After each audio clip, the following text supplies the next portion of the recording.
ನಿಮ್ಮನ್ನ ಅಷ್ಟು ನೋಯಿಸಬಾರ್ದು ಅನ್ನೋ ಕಾರಣಕ್ಕೆ ನೇರವಾಗಿ ಒಂದಿಷ್ಟು ಮಾತುಗಳನ್ನ ಆಡಿ ನಾನು ನನ್ನ ಅಧ್ಯಕ್ಷೀಯ ನುಡಿಗಳನ್ನು ಸಂಪೂರ್ಣ ಮಾಡ್ತೇನೆ. ಇವತ್ತು ತುಂಬಾ ಖುಷಿಯ ದಿನ. ಯಾಕಾಗಿ ಅಂತಂದ್ರೆ ನಾನೀಗ ವೇದಿಕೆಯ ಮೇಲೆ ಇರೋರ ಹೆಸರನ್ನ ಹೇಳಿದ್ರೆ ಅದೇ ಒಂದು ಅರ್ಧ ಗಂಟೆ ಆಗುತ್ತೆ. ಹಾಗಾಗಿ ಯಾರ ಹೆಸರನ್ನ ಹೇಳಿದ್ರೆ ಕಬ್ಬಿಣಗಂಟಿ ಮಠದ ಪರಮ ಪೂಜ್ಯರ ಪಾದಾರವಿಂದಗಳಿಗೆ ಕೊಡಮಟ್ಟು ನಮ್ಮ MLA ಸಾಹೇಬರು ಮೊದಲಾಗಿ ಇಲ್ಲಿರುವಂತ ಎಲ್ಲ ಗಣ್ಯಾತಿ ಗಣ್ಯರಿಗೂ ಸ್ವಾಗತ ಸಂದರ್ಭದಲ್ಲಿ ನಿರೂಪಕರು ಮತ್ತು ಸ್ವಾಗತಕರು ಯಾರ್ಯಾರ ಹೆಸರು ಹೇಳಿದಾರೋ ಅವರೆಲ್ಲರಿಗೂ ವಂದಿಸಿ ಮೈಸೂರಿನಿಂದ ನಮ್ಮ ಮಡಿಕೇರಿ ಗೋಪಾಲ್ ಅವರು ಬಂದಿದ್ದಾರೆ. ಅವರು ನನ್ನಂತ ನೂರಾರು ಜನ ಕವಿಗಳನ್ನ ಸೃಷ್ಟಿ ಮಾಡಿರುವಂತರು. ಶಶಿಕಲಾ ಮೇಡಮ್ ಅವರು ಬಹಳ ಅಭಿಮಾನದಿಂದ ಬಹಳ ಪ್ರೀತಿಯಿಂದ ಅಭಿನಂದನೀಯ ನುಡಿಗಳನ್ನು ಆಡಿದ್ದಾರೆ. ಅವರ ಪ್ರೀತಿಗೆ ಎಣೆ ಇಲ್ಲ.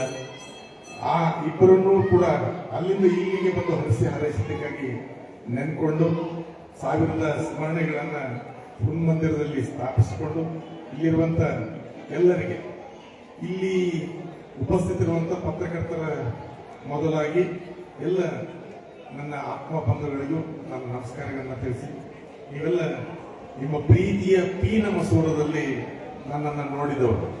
ಆ ಕಾರಣಕ್ಕಾಗಿಯೇ ನಾನು ಮಾಡಿದ ಅಲ್ಪವೂ ಕೂಡ ಕಲ್ಪದ ಹಾಗೆ ನಿಮಗೆ ಭಾಸವಾಗ್ತಾ ಇದೆ. ಅದರ ಫಲಿತಾಂಶ ಏನು ಅಂತಂದ್ರೆ ನಾನಿವತ್ತು ಸಮ್ಮೇಳನಾಧ್ಯಕ್ಷನಾಗಿದ್ದೀನಿ.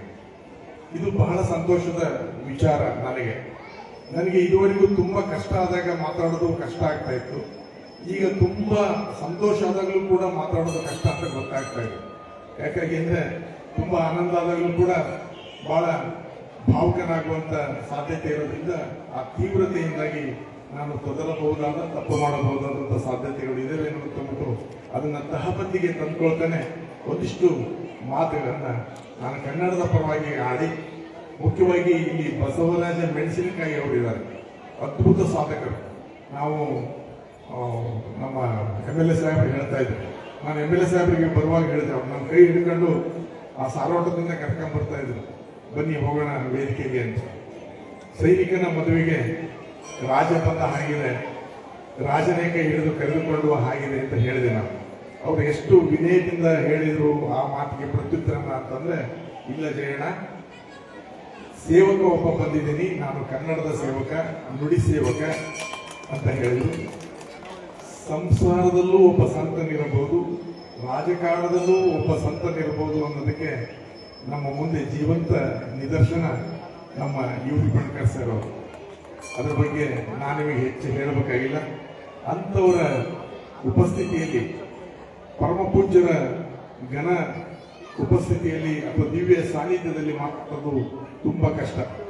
ಆದಾಗ್ಯೂ ಕೂಡ ನನ್ನ ಕರ್ತವ್ಯವನ್ನು ನಿಭಾಯಿಸುವುದಕ್ಕಾಗಿ ನಾನು ಒಂದಿಷ್ಟು ಮಾತುಗಳನ್ನ ಆಡ್ತಾ ಇದ್ದೀನಿ.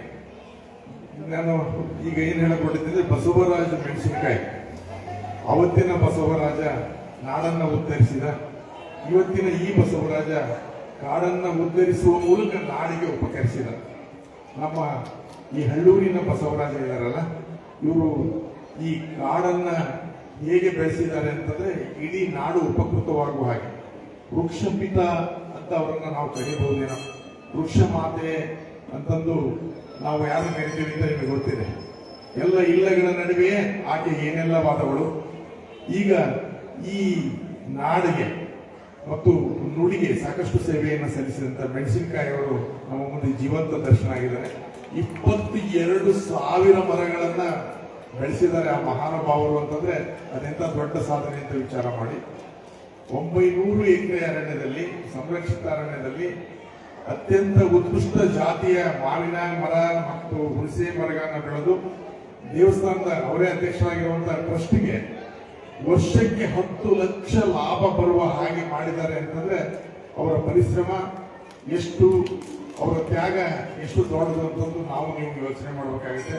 ಅವರಿಗೆ ರಾಜ್ಯ ಅಲ್ಲ, ರಾಷ್ಟ್ರ ಮಟ್ಟ ಈ ನಾವು ಸಾಲುಮರದ ತಿಮ್ಮಕ್ಕನಿಗೆ ಏನು ಒಂದು 3ರಿಂದ 4 ಕಿಲೋಮೀಟರ್ ದೂರದಲ್ಲಿ ಮರಗಳನ್ನ ಬೆಳೆಸಿದ್ರು.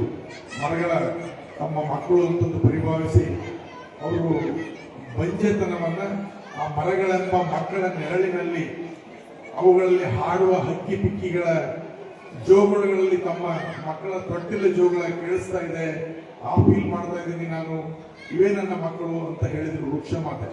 ಇಲ್ಲಿ ಈ ವೃಕ್ಷ ಪಿತ ಇಡೀ ನಾಡೆ ಉಪಕೃತವಾಗುವ ಹಾಗೆ 22,000 ಮರಗಳನ್ನ ಬೆಳೆಸಿದ್ದಾರೆ ಅಂತಂದ್ರೆ ನಾವು ಕಲ್ಪನೆಯನ್ನು ಕೂಡ ಮಾಡ್ಕೊಳಕ್ಕಾಗಲ್ಲ. ಅಷ್ಟು ದೊಡ್ಡ ಸಾಧಕರವರು. ಅವ್ರಿಗೆ ರಾಜ್ಯ ಅಲ್ಲ, ರಾಷ್ಟ್ರ ಮಟ್ಟದ ಪ್ರಶಸ್ತಿಗಳು ಬರಬೇಕು. ಆ ಪ್ರಶಸ್ತಿಗಳಿಗೆ ನಮ್ಮ ಕೇಂದ್ರ ಸರ್ಕಾರದವರು ಅವರ ಹೆಸರುಗಳನ್ನ ಶಿಫಾರಸು ಮಾಡಬೇಕು. ಈ ಊರನ್ನ ಅತ್ಯಂತ 4,000 ವರ್ಷಗಳ ಇತಿಹಾಸ ಇರೋ ಈ ಊರಿನ ಬಗ್ಗೆ ನಾನು 3 ಪುಟ ಬರೆದಿದ್ದೀನಿ ನನ್ನ ಭಾಷಣದಲ್ಲಿ. ಅಂತ ಊರಿನಲ್ಲಿ ಹುಟ್ಟಿ ಅವರು ಈ ಊರಿನಲ್ಲಿ ಒಬ್ಬ ಆದರ್ಶ ಪುರುಷರಾಗಿ, ಇನ್ನೊಬ್ಬರು ಪ್ರೊಫೆಸರ್ ಜಿ ಕೃಷ್ಣಪ್ಪ ಅಂತ ಇದ್ದಾರೆ, ಇಲ್ಲಿ ಎಲ್ಲಿದ್ದಾರೋ ನನಗೆ ಗೊತ್ತಿಲ್ಲ. ಆ ಪುಣ್ಯಾತ್ಮ 2 ಶ್ರೇಷ್ಠ ಕೃತಿಗಳನ್ನ ಬರೆದು ಈ ಊರಿನ ಹಿರಿಮೆಗಿರಿಮೆಯನ್ನ ಸಾರಿದ್ದಾರೆ. ಈ ಊರಿಗೆ ಇರುವ ಐತಿಹ್ಯ, ಪುರಾಣ ಪ್ರಸಿದ್ಧ ವಿಚಾರಗಳು ಮತ್ತು ಸಾಂಸ್ಕೃತಿಕವಾಗಿ ಇದು ಹೇಗೆ ಸಂಪನ್ನವಾಗಿದೆ ಮತ್ತು ಪ್ರಾಕೃತಿಕವಾಗಿ ಇದು ಹೇಗೆ ಶ್ರೀಮಂತವಾಗಿದೆ, ಏನೆಲ್ಲವನ್ನ ಬರೆದಿದ್ದಾರೆ. 2 ಹಳ್ಳಗಳಿರುವ ಊರು ಹಳ್ಳೂರು. ಹೇಗೆ ಇದು 2ನೇ ಬಲ್ಲಾಳನ ಸಂದರ್ಭದಲ್ಲಿ ರಾಜಧಾನಿಯಾಗಿ ಅವನಿಂದ 37 ವರ್ಷ ಆಳಲ್ಪಟ್ಟು ಎಷ್ಟು ಸಿರಿವಂತವಾಗಿತ್ತು, ಎಷ್ಟು ಈ ನದಿಯ ನೀರಲ್ಲಿ ಸೈನಿಕರ ರಕ್ತ ಹರಿದು ಈ ನೀರನ್ನೆಲ್ಲ ಕೆಂಪು ಮಾಡಿದೆ. ಅದಕ್ಕೆ ಇರುವ ರಕ್ತ ಚರಿತ್ರೆ, ಪ್ರೀತಿಯ ಚರಿತ್ರೆ ಮತ್ತು ಐತಿಹಾಸಿಕ ಮಹತ್ವವನ್ನು 2 ಶ್ರೇಷ್ಠ ಕೃತಿಗಳಲ್ಲಿ ಮಾಡಿದರೆ ಅಂತ ಒಬ್ಬ ಶ್ರೇಷ್ಠ ಲೇಖಕ ಇರುವಂತಹ ಈ ಊರು ನಿಜಕ್ಕೂ ಧನ್ಯ. ಎಲ್ಲ ರೀತಿಯಿಂದ ಇಲ್ಲಿ ಸಾಂಸ್ಕೃತಿಕ ಕೇಂದ್ರದಲ್ಲಿ ಶ್ರೀರಂಗನಾಥ ಇದ್ದಾನೆ. ರಾಮಾನುಜ ಶ್ರೀಗಳ ಸಂದರ್ಭದಲ್ಲಿ ಆದ ಪ್ರಭಾವಕ್ಕೊಳಗಾಗಿ ಸೃಷ್ಟಿಯಾದಂಥ ಮಠ ಅದು. ಇವತ್ತು ಆ ದೇವಸ್ಥಾನ ಕೂಡ ಅತ್ಯಂತ ಸುಪ್ರಸಿದ್ಧವಾಗಿದೆ.